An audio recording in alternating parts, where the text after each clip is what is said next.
What do Tesla coils, electric guitars, and physics have in common? Lenz's law. But what is Lenz's law exactly?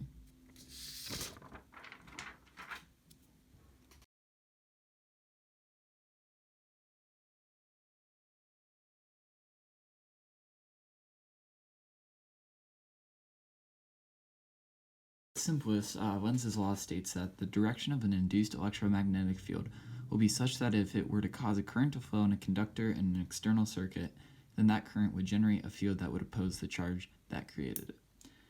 So basically this can be viewed as Newton's third law, but with electromagnetic forces instead of gravity and such. So how does Lenz's law relate to an electric guitar? The part of a guitar that captures the sound so that it can be amplified is called a pickup, and it looks like this. These little things are called the posts, and that's where the strings sit over. And so basically how this works, the inside of it is wrapped around with a coil of wire, which effectively turns these into electromagnets. So then what happens is then, as a string is over top of it and starts to vibrate, this electromagnet induces a magnetic field in the string, but in the opposite direction by Lenz's law, which then gets carried out through this wire and can be amplified to produce a sound. Alright, so how does Lenz's law apply to Tesla coils then?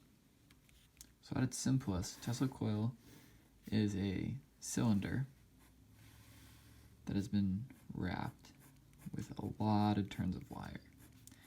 Usually at its smallest, about 650 turns.